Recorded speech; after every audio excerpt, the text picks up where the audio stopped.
Uncaged is kind of the everything that came to fruition in my own personal and professional journey, where a lot of my life I've spent trying to figure things out on my own.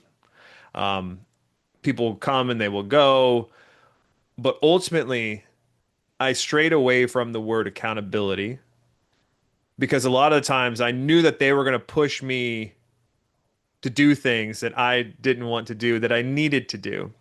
And it's also hard to find a group of people, in this case, a group of men, that you respect enough to take their accountability when they are calling you out. So, really, it was a combination of all of those things of understanding the value of accountability and then finding a group of men who I respected enough to be able to say, when they called me out, I said, you know what? You're right. Because it's really easy to dismiss somebody if you don't respect them or what they've done or who they are. If you're not somebody I want to be or become, then I'm not going to listen to any of the advice that you have to give me. And I found that group of men within Uncaged. I like it. Don't take criticism from someone you wouldn't take advice from.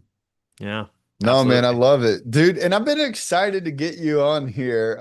Does it feel weird to be on that side of the camera? It's weird, man. Yeah, it's weird. It's weird. I'm usually on that side. So Yeah, so for those of you who don't know, any content you've seen out of Uncaged, except for the shitty content I take blame for, any like curated like podcast or any of that, but anything that's done like retreat, meetup, anything that you see that's just is absolutely incredible, breathtaking. That's Kyle Mann's work and his team and everything he's doing with Uncaged, and not only that, just his business, Kip Creative, is just absolutely mind blowing. But with that said, bro, like, why don't you tell the people who you are, and like, we'll just get into it. I'm excited about this one. yeah, rock on, man. Well, yes, I mean you covered a lot of it. I really just enjoy the transformational story that people have. Specifically, as I've developed my business, I have focused on entrepreneurs that have some sort that in create some sort of transformation with their clients. And that has come from my own personal life. You know, I've had a lot of struggles, some near-death experiences, some really hard times in my life. I mean, not compared to, I know, people go through really hard times, but in my own life, the hardest thing that you've ever gone through is the hardest thing you've ever gone through. And so throughout my life, going through those challenges, going through some dark spots, I met my wife who completely, changed my life around. She is the rock, the foundation of a lot of who I've become. The man that I become today is because of her. Wanting to be a better husband for her, to be a better man, and then now with my two kids, being the best father that I can be. And that has translated in through many aspects of my life. And that not only that, a foundation of my faith, which has been in moments where I felt lost, has always been that lighthouse, has always been like, if nothing else, I can at least depend on going that direction. As faint as that light may be, or as lost as it may feel, I've been able to always tie back to that. So understanding that transformation in my own life, I've truly enjoyed, and I've been very fortunate to work with people and businesses, entrepreneurs who have undergone that same thing and are also helping their clients do the same thing. So I like to merge my love for entrepreneurship, self-improvement with my love of creative work with video work, and then just putting all those together really just I leave a very selfishly a very fulfilling life, and I'm incredibly thankful for it. No, that's awesome, man. And dude, you don't have to feel bad about like having an incredible life. Like that's something that like I've really like come to find out is like we work hard for a good life, and that doesn't, Absolutely. even in like some of the conversations we've had, like a good life doesn't always mean like Lamborghini and millions of dollars, right? With a mansion, like a good life. You don't have to be sorry for having a good life because you earned it. You worked for it, right? And it's something that was cool about something that you mentioned in the beginning. And honestly, like I take it as pride because I care deeply about the people that I surround myself with. And like, dude, I fucking love you as a human being. Like, I think you're an incredible person. And this is gonna be a very hard interview because like you don't take compliments very well. And No, I know, I know. all I want to do is compliment you. So like gonna be 45 minutes of me just talking how great Kyle is. And Kyle just laughing and Yeah. I don't know what to do with my hands. yeah. No, I love this. But so something that you mentioned earlier, and I think everyone goes through this, right? Either at some point, and there's like this huge pivot, or incrementally as like things start to get held more and more accountable. But like there's a transition of like, oh, I don't really fucking like being held accountable to like, oh, I kind of like what happens when I am held accountable. So like you made the comments that like, traditionally you would kind of like scurry away from that because like, oh no, don't hold me accountable. But there was something that clicked at some point, right? And you mentioned maybe it's, I don't want to say just the respect thing, but like what was it that like finally you're like, you know what? Maybe accountability is good. Like what if I was held accountable? Hmm. And can you talk a little bit about that? Because like, dude, like I said, man, your life has been very transformative, which is awesome. But like at some point there was that like switch where you're like, you know what, it's time to grow up, it's time to be held accountable because like I can't get to where I'm going without this aspect of my life. What was that like for you? Embrace the suck. I mean, that has been the uncomfortable feeling of having somebody call you out. I'm a people pleaser. I've been a people pleaser my whole life. And, that is a weakness when framed a certain way. It's also a great strength. And it's a great strength in the things that I do with helping people, be shown in the best light possible. But part of being a people pleaser is you don't want to let people down. And then somebody calling you to be better feels like a letdown. It feels like you let them down, you let yourself down. I can let myself down a lot easier than I can let somebody else down. At least that's the way that I have been. And it was just a repeated uncomfortable feeling of knowing that somebody is going to call me out if I don't do the work, and just knowing that like that sucked, and like being called out multiple times. I went through a coaching program for my video business for a year, and accountability was a big portion of that. And that was like my first real big exposure to just relentless accountability. Like they will hunt you down, find you, and call you to be better. Yeah. I mean, that's really having the group of people that are willing to take time out of their day because they know your potential.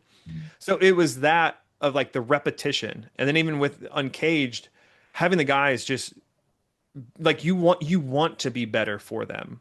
And you realize that after time, after the repetition, after you just knowing, and you look back, and data is important here, right? Whatever metric you're using to define what self-improvement is for you. And um, when you look back, you'll notice because you won't feel it in the moment. You can't just go off the way that you feel in a moment. But when you look back at the data that proves that are becoming better because of the introduction of accountability in your life, there's just you can't argue with that data. And it really just got to that point where I am better when people hold me accountable to my better self. I love that. And you mentioned, so I took the note, and then like you mentioned it about like, because they see the potential that you have. And like, one of the notes that I took is like, we use the word let down. It's like, man, like if someone's holding you accountable, you're like, fuck, I'll let them down, like whatever the case is. But the beautiful thing about that is like they see more in you than you see in yourself. And I think that's like where there's such a fine line where people, and let's, because we are a little bit more polarizing, there is the initial emotion of like not Mhm. wanting to be held accountable because you don't want to be let people down, but then it becomes an excuse, right? In some people's Mhm. lives, right? Like, oh, I don't want to let them down, so I'm not gonna be. You can't let them down if they don't hold me accountable, anyways. Yeah. Yeah. But the cool thing is like, and this is probably where the respect is the facilitator there is Mm. when you start to get around people that you respect. And the more and more that I talk to either like-minded men or successful men, is a lot of times they will see if they're ahead of you on this journey, let's say, they will see a piece of themselves in you, and like Yeah. that excites them. Like it's Yeah. cool to see other driven and motivated and hungry people in this world. And so it's cool because a lot of times, man, like they see so much more in you than you even see in yourself. And like, I think if you can start to like understand that, like that gets really fucking exciting, bro.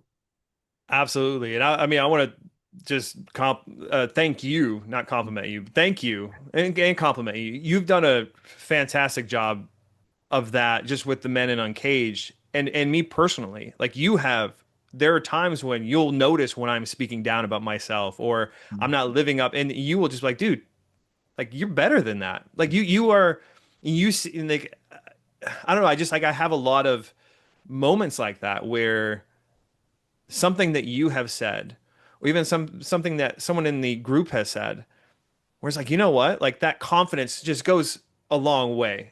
And to it's kind of this paradoxical thing where in order to be open to improvement, you have to shed the ego.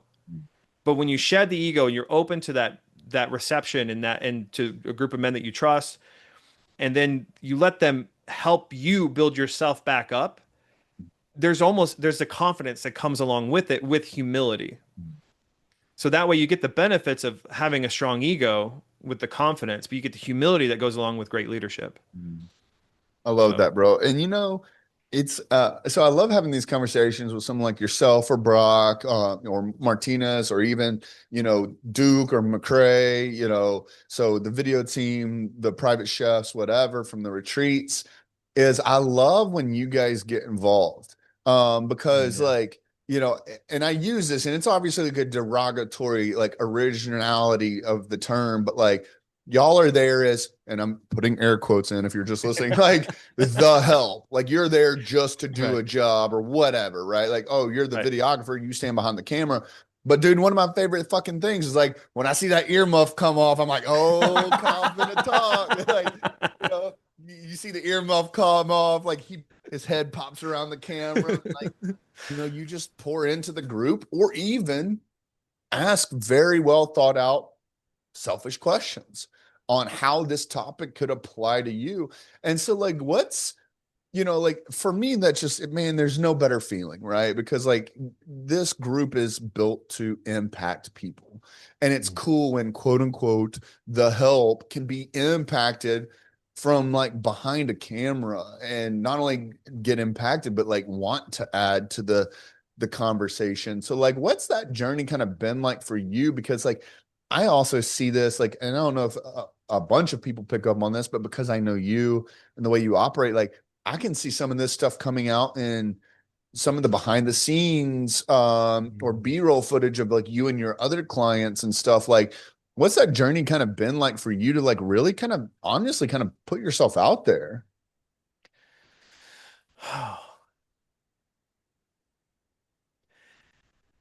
I think ultimately the reason why we're all there and the reason why I do what I do is I want to see that transformation in people because I understand the value of transformation in myself. And as a somebody who is constantly pursuing the next version, the best, the 1% better version of myself, I want that for other people. So, you know, it is a little difficult when you're behind the camera. You can't be fully present in both moments. Like I cannot be fully present in the operating the camera and also participating in the conversation. The benefit being that I get to, after the fact, look through the footage. I get to see it multiple times. I get it on repeat at the end. But, you know, there are those moments where I'll hear certain phrases or certain words and I just want to offer encouragement. I think that's ultimately, I think in you know, life is hard. Life doesn't get easier. I was kind of told that life gets easier as you get older. I think we're all maybe taught that a little bit. Like I can't wait to be a grown up, but I think as we grow, we understand that as we grow older, things get more difficult, and especially if you are being called to something greater, you're not going to be achieve greatness in comfortability. So the more that I can encourage people, whether that be through, you know, offering a book that I had read on the topic or a personal life experience or, you know, with my clients, coaching them through a moment where they feel like they can't quite be themselves.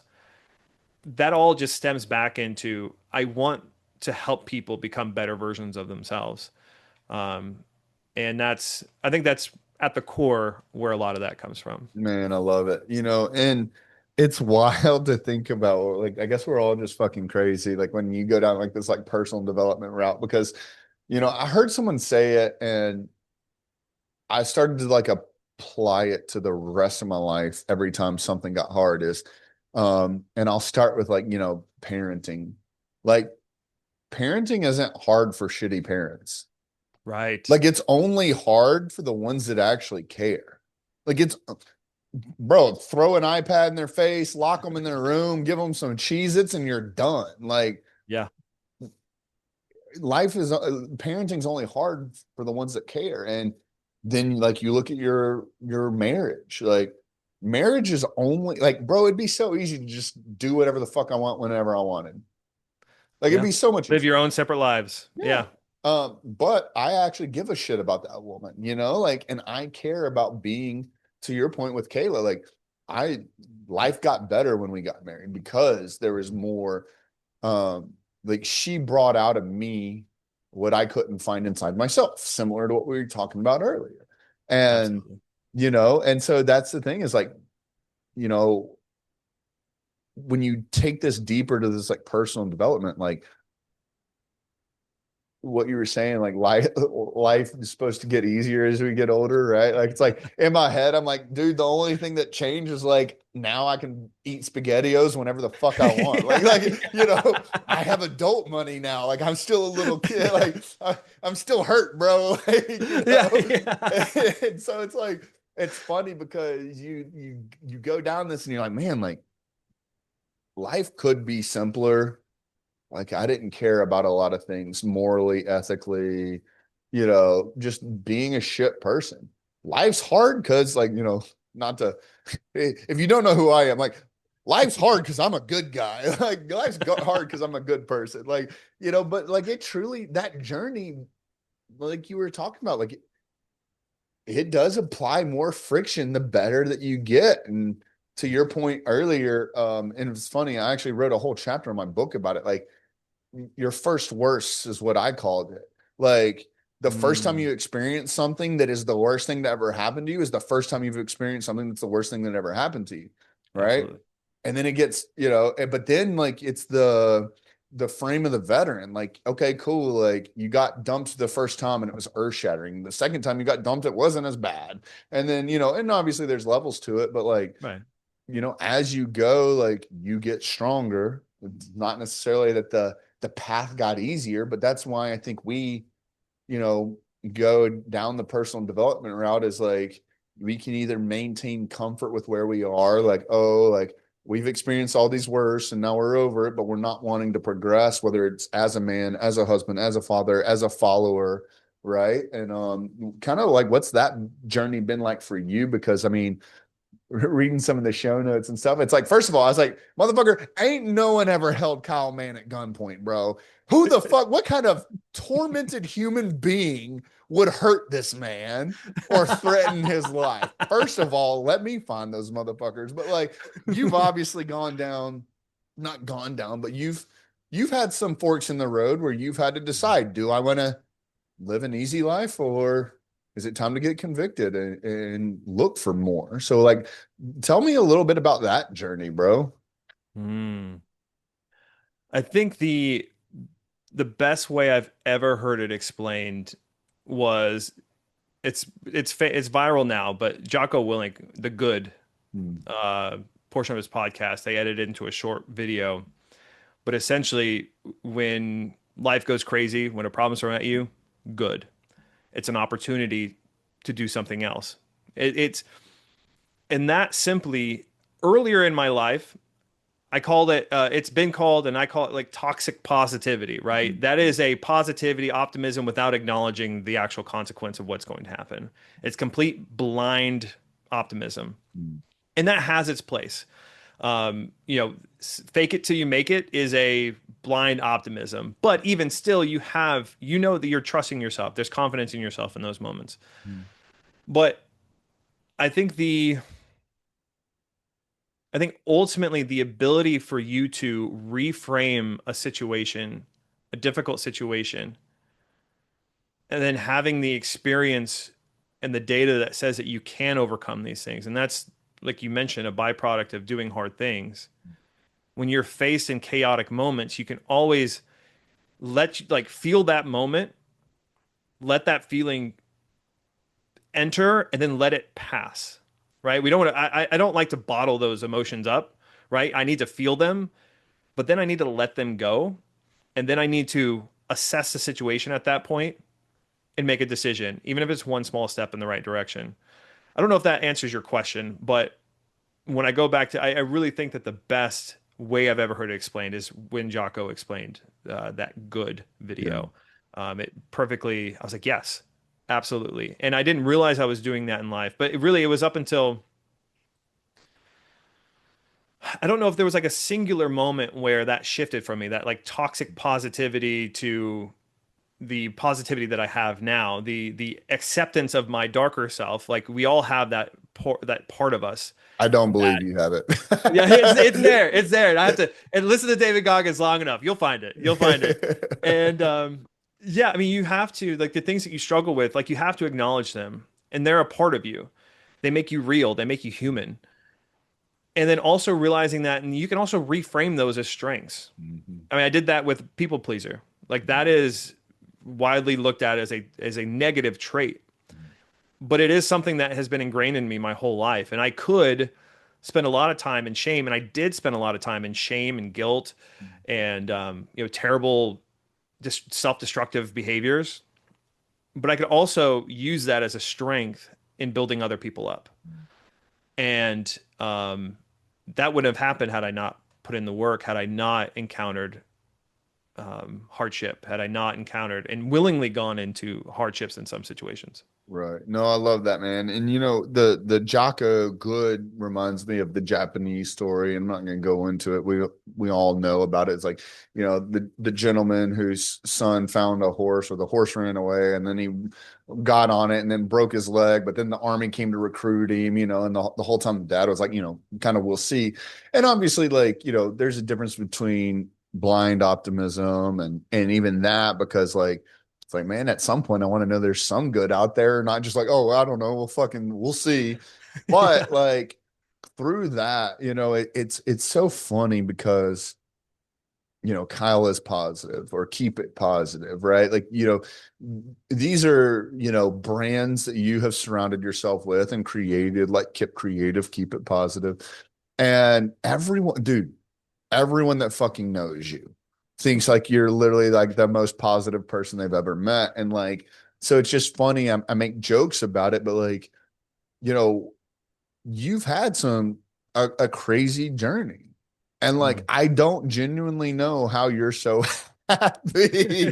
Like I said it on the roundtable call, and I've got to dude, I've got to say it on air just for the people to know. Like, bro, we were like in the middle of like Disney Springs or something, and Oh yeah. like my girls were in the bathroom using the bathroom, and Heather comes out of the bathroom, and bro, I'm just giddy smiling at my phone, bro. And she's like, "Who the fuck are you smiling at?" And dude, you had me so emotional. I had tears in my eyes. I was so happy for Oh. you. And I was like almost crying to them. I was like, y'all have to watch this. You have to see how happy Kyle is.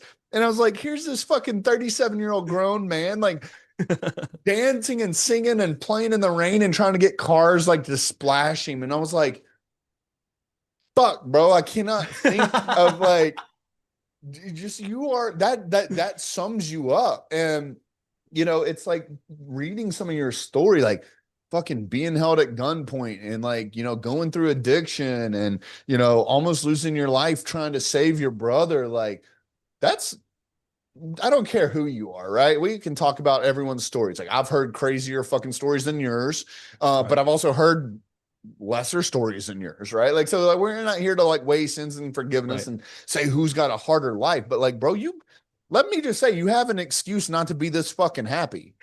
So like, oh, tell me like a little bit about that. Like, tell me a little bit about the dark times, bro, because like Yeah. I agree with you.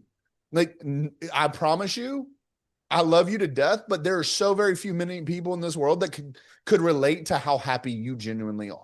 Like more people can connect with like the more fucked up version of Kyle. And that's not to say like suppress who you are. It's just like Right. I'm so proud of how good of a person that you are, and like you were able to pull yourself out of some of these shitty experiences. So like let's talk a little bit about Dark Kyle. Yeah. Yeah. So these are Zach, I was explaining to you before we started the show that some of these things I haven't spoken about publicly, but I know that I for that sake of wanting to help other people, I feel like it is my obligation to share these parts of my story. So the story of my brother, he drifted out too far in his inner tube when we lived in Hawaii, and I saw that he was struggling. So I swam out there, and I would hold him above the water long enough for me to hold my breath, and I'd come up for a breath, and then go back down and hold him up. Now I did that a few times. I'm 8 years old at this point, and I remember the last time I came up, I told him, "I don't think we're gonna make it." Those would have been the last words that I had spoken. And I remember looking out at the shore and trying to call for help, and everybody was just staring at us. And it was almost a cinematic moment where I was under the water and I could see the sunlight, the rays of sunlight coming through the water, the ripples of the water. And then a hand reached down and grabbed me and pulled me out of the water. The lifeguard had just gotten there. And I've looked back on that and tried to find the story in that, the moral in that, finding like finding some sort of purpose or what it is. And I think that ultimately there are times in our lives when we can do everything right. We can go to help somebody and we can fight with all that we have. We can give everything we have, but sometimes we need the hand of an angel. And I say angel lightly, but sometimes we can't control the outcome. And I think in my life, and I'll tell you kind of like some of the trajectory, but ultimately the thing that has kept me positive and kept me optimistic ultimately is I know that when I die, I will meet Jesus face to face. And I'm not here to, I know other people have different faiths and different religions, and I'm not here to preach the gospel. But for me personally, not fearing death is a huge part of how I can overcome a lot of the challenges that I've faced in my life. My dad was in the military. He spent 23 years. He was deployed. And when he came back, he was not the same. I didn't see my dad much growing up. I had to learn a lot of things about being a father, being a man, just on my own and through books and podcasts. And there were several moments. I remember when I was 15, I came in and my dad had told me that the night before he had tried to kill himself. And 15 years old, I'm like on my way to school. I'm like, cool, dad, I'm gonna go get on the bus. And from that point, that's where the toxic positivity came in. I knew that like I don't want to be the reason why my family had more struggle. Like I knew that they were fighting. Like the time my parents were fighting, I was also having to be there for my little brother. And you have to, as a self-defense mechanism, I ignored a lot of that. Um, I was most congenial at school. I was the happiest kid there. And it became a self-fulfilling prophecy, and that's kind of what led into the Kyle's Positive and really leaning into it. And then after when I turned 21, I had my first drink, and I started out real slow, real controlled, and then I had a mentor of mine who was like, "You need to get blackout drunk one time, just so you never do it again." And that was the gate that opened up. Like, oh, that wasn't. I woke up in a hot tub covered in my own vomit, and or a garden tub, and ended up connecting with some old friends who weren't bad friends, but I was completely out of control. That people pleaser part of me and that part of me that was seeking dopamine all the time, a lot of times because I hadn't dealt with a lot of the dark parts in my life. I mean, I call them the dark ages, partly because I don't remember a lot of it, and also it was just the darkest time in my life. I tried every drug under the sun, minus the really really hard ones, and I was drinking to blackout. I was, and then financially, I wasn't providing for myself. There was friction with my friendships, like my high school best friend. essentially he kicked me out of the apartment that we're living in, because I'd taken a trip to LA, and these elaborate parties had cocaine just like lined up on the islands, and in like as a like, hey, welcome to the party. And I tried that for, thankfully, I did coke a few times when I was um for a few weeks, and I could see how destructive it was. Like I even knew, I'm like, oh, this is different. I craved it. And then in that time, my behavior changed, and I didn't have money for a car. I bought like a used Lexus SC400 car. The airbag was deployed. You had about this much wiggle room before it would actually turn. And I was like, what am I doing with my life? But I had to make money. I didn't like, I could afford a single cigarette from the gas station, a Rip It, and like a McDouble. And that was like my budget for the day. And I remember going into my dad's medicine cabinet, and I knew about a party that was going on at an apartment complex. I didn't know anybody there. I planned on going to this party by myself with no one I knew, with a backpack full of different prescription drugs that I intended on selling so I could make some money. At this point, I'd never stolen from my dad. I never sold drugs before. But I was so deep in my own despair that that was the only solution that I could think of. And I remember stopping halfway through that courtyard and just going, what the hell am I doing? What? And I'm very fortunate. I mean, I'm so like, I truly understand knowing that like when you have parents that are willing to, like, no matter what you do in life, they will take you back in. My grandfather, before he passed, he would always tell me, he says, you always remember there will always be food on the table and a roof over your head as long as I'm alive. And that stuck with me. And that was not permission to do bad things. But in that dark moment, knowing that I had my parents that would be willing to take me in, broken, having lied, having stolen, had to live a life of degeneracy up to that point, it just made me as a father, and now a father of two, just that much more important to me, that they always know. And I tell my kids that as often as I can. Like, you will never do anything so bad that I will stop loving you.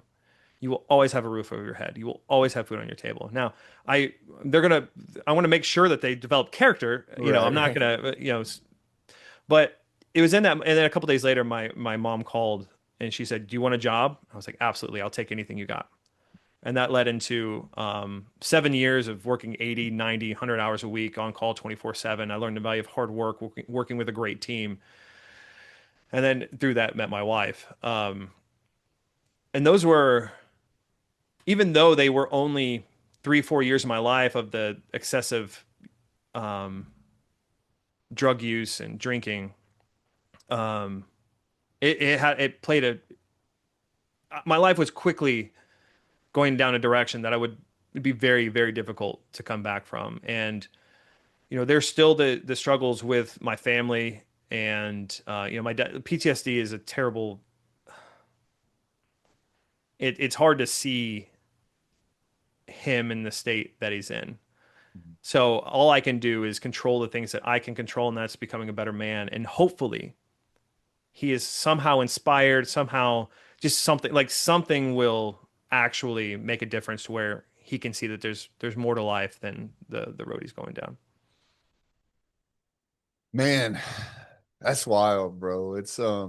It's cool though. Like I'm happy to hear these stories, because it's not easy pulling yourself out of those. And it's funny, I always joke about, like, in Uncaged, like especially like new members that join and this, that, whatever. And I get on onboarding calls, and I'm hearing just these fucked up stories, and like they're really like kind of pouring their hearts out, and I'm just smiling. And they're like, some of them will like kind of stop me, like, you got a problem, bro? Like, and I'm like, no, man, I'm just so excited because like you're going to be able to use this to help someone else. And I can see that journey for you. And it makes me happy. And like, so for you, like, I just get so excited because not only like do people like you, like you attract people.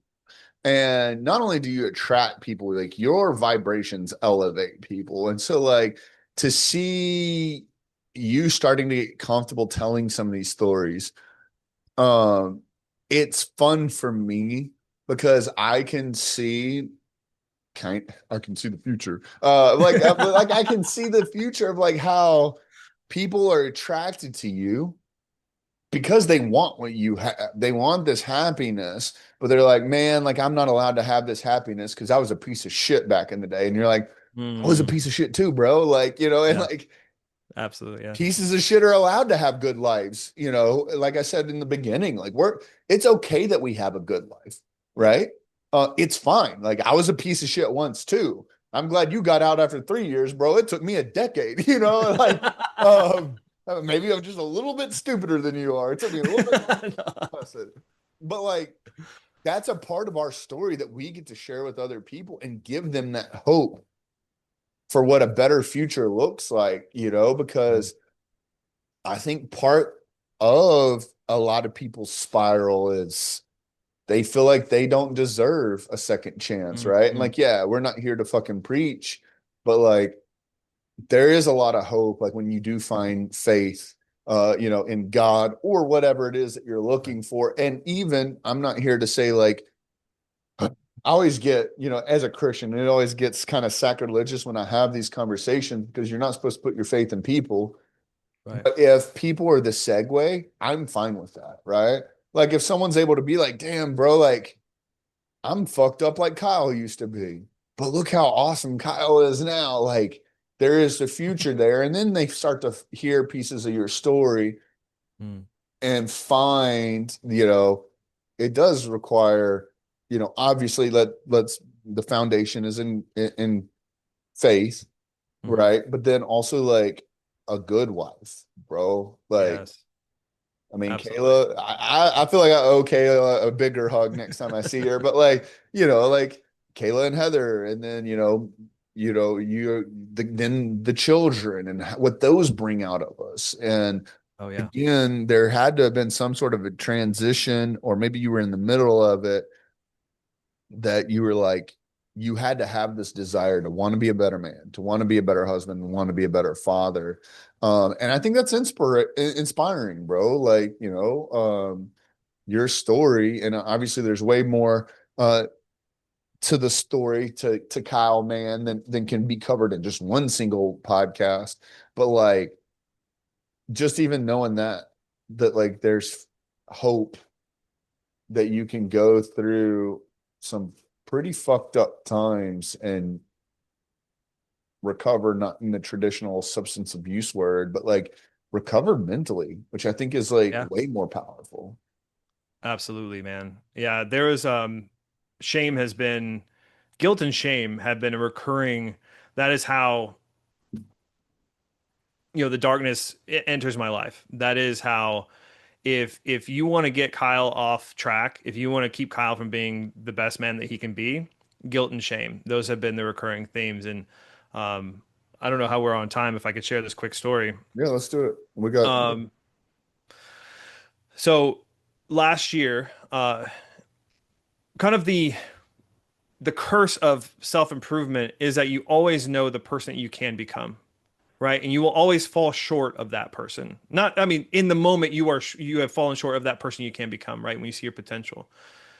And that's a good thing in the sense of like it inspires you to keep being better, but it's also like, where is the end? Well, it's a lifelong thing. And if you beat yourself up because you're not at the one step further, then you're going to keep going one step back, or it's, at the very least staying in the same spot. And we know that if you stay in the same spot, things don't get better, they get worse. You leave something alone, you don't water the plants, they're going to die. And I remember in particular, I was really hard on myself. I was messing up in different areas of my marriage, and with my as a father and within my business. Um and one morning I just sat there, and this has never happened before. I just sat there and I actually talked to one of the members within Uncaged about this when he was sharing some of the shame that he was feeling. And I prayed, and I've never been like a huge prayer. Like it's part of my life that I'm doing now and on how to become, just a better follower. But I remember just praying with my whole heart, and I just audibly heard the words. And this is great. Like if anybody had told me this before, like I'm like, hey, good for you. But I've never experienced it. I can't relate. Yeah. But I heard the words, "You are enough." And I'm getting chills now just thinking about it. But those words were so powerful that it doesn't matter what we do. It doesn't matter how far we fall short of what we think we should be.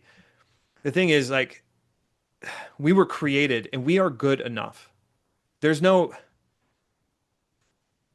like, God created us in his own image, and we'll never be perfect. We'll always aspire to be, right? That's the goal. Like, how close can we get? But there was something just in those words that just gave me so much peace. It gave me like, I gave myself grace. You know, Because when I do fail and when I do mess up, which I will do and I will continue to do, the bounce back from that is so short to where you can accept it and you can receive it and you're like, oh, you know what? But I'll do better next time. And that, in addition to like the personal improvement, but also having it rooted in my faith, like that combination of just hearing those words, like you are enough. Because I feel like, especially men, we don't hear that. We we're so hard on ourselves, and especially if you want to do the best job that you can for your family. So if I could just share that with whoever might be listening, whoever might be watching, like you are enough. And there's there's life in pursuing a life with God. man. So, No, I love that.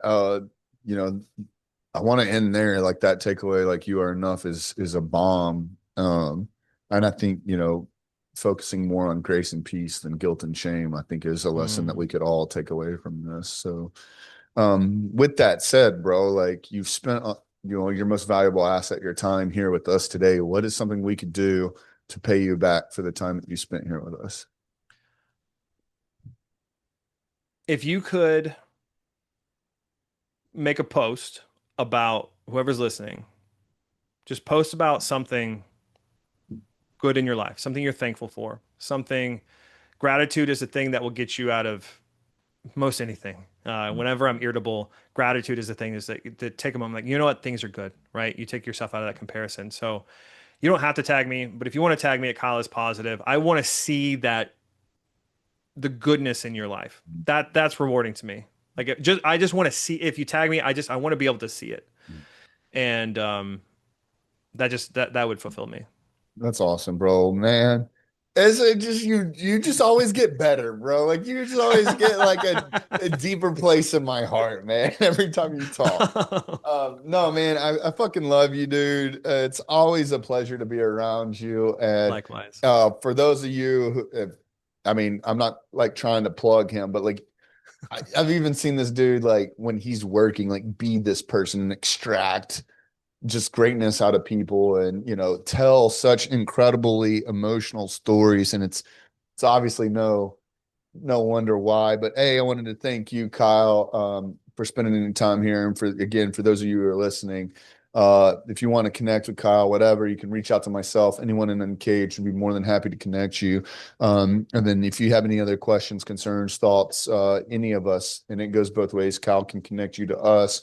We can connect you to Kyle, but we're always looking ways to build this network of like-minded men larger, spread the word more. So thank you guys so much for listening, and we'll see you on the next one. Peace.